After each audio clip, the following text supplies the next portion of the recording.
minus 8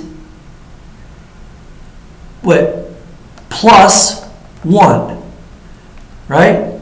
And that gives me 12 terms. All right, so now I have 12, I know I have 12 terms. So I'm trying to find the sum from 8 to 19, right? Well, if I know I can figure out my first term value, right? My first term value is simply by plugging this 8 in.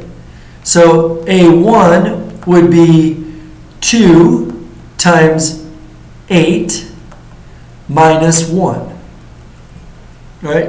And that's going to give me 15.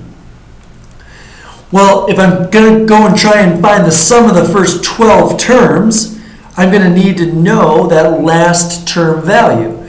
So my 12th term value is going to be where I plug this 19 in. So into the formula. So I do 2 times 19 minus 1. And that gives me 37. Okay?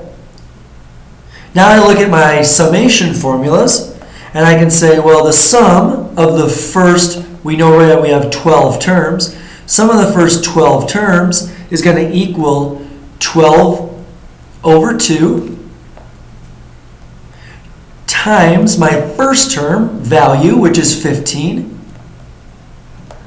plus my nth term value, my 12th term value, which is 37.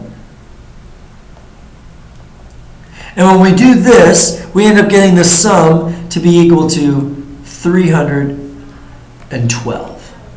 All right? Now it says, number 9, find the sum of the integers from 21 to 521. Well, we've done a number of these problems, so immediately you want to find the number of terms that is in this problem. So you do 521 minus 21 plus 1. And that's going to give you 501. So we have 501 terms in this problem, right? So if I want to find the sum of the first 501, that's going to equal, well, I'm given my first term value, right? That's 21. That's the first term I'm trying to figure out. So it would be 5, sorry, let me get back here.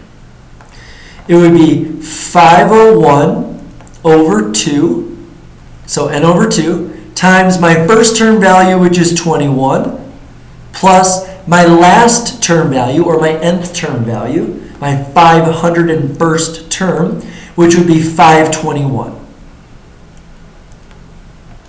All right? So I do that math, and I end up getting 135,771. All right, ignore this K here. That's not supposed to be here. It's supposed to be dot, dot, dot. So it says, find the sum of the terms 2, negative 1, 1/2, negative 1/4. All right, so I immediately know that when it's bouncing back and forth from negative to positive, it automatically has to be a geometric sequence. Because I can't add something each time and go from negative to positive. And I can't subtract something each time and go from negative to positive. So you have to be multiplying by something. So what am I multiplying by? What am I multiplying 2 by to get negative 1? Well, r ends up being 1/2. Negative 1/2, sorry, negative 1/2. Because negative 1/2 times 2 is going to give me negative 1. And then negative 1 times my r, or negative 1/2, is going to give me 1/2. And so on and so forth. So now I know my r, and because of these dot, dot, dots, I know that this is an infinite sum, so I only have one formula that I can use. So the summation, the infinite summation right here, is equal to my A1, which is 2, right? Over 1 minus my r. and my R is negative 1/2. So when I do that, I get this equals 2 over 3/2, which equals 4/3 when you flip them and multiply. So the answer to this is 4 over 3. All right? Scroll down to number 11. Number 11. Carla's clothing shop opened 8 years ago. The first year she made $3,000 profit. Each year thereafter, her profits averaged 50% greater than the previous year. All right? This is one of those, remember like we did in class on the application problems, my R, a lot of us like to say it's 50%. So if I multiplied my first year's profits by 0.50, I would get my change, but I would not get my next term. So my A1 is going to be equal to this 3,000, right? The $3,000. Okay? My R is going to be, what do I need to multiply this by to get my next term? And that would be 1.50. All right? So it says, how much profit did Carla earn during her 18th year of business? Okay, so it's not asking for a sum in this question. It's asking for the exact day, or the exact year, so the 18th year. So it's asking for a term value. So I want the 18th term. What does the 18th term equal? Well, the 18th term is going to be equal to A1 times R, which is 1.50, all raised to the n minus 1, or 18 minus 1. All right? And that comes out to be equal to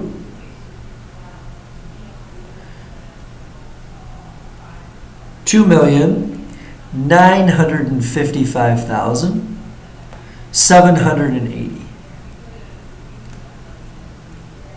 Well, now it's asking me, what was the total amount of profit Carla earned over the first 18 years? So we're asking for a sum of every year that she's been in business, right? So now I need to take the sum of the first 18 years. And I look at my formula. My formula for geometric sequence, the summation is A1, so 3,000,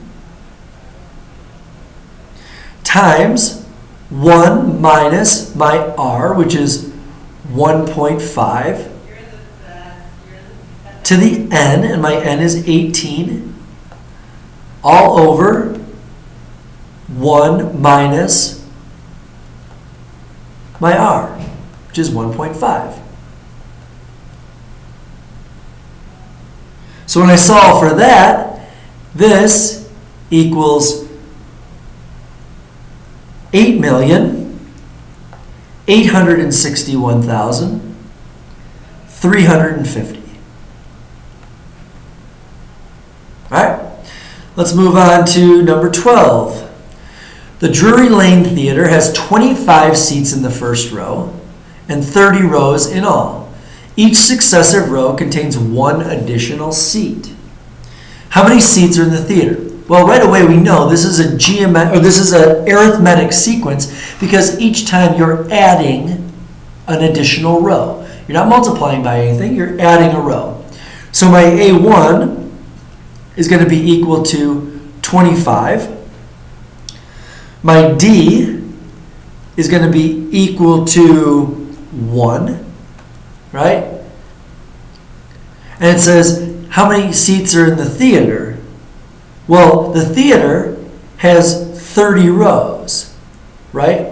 So I need to sum the 30 rows of this theater.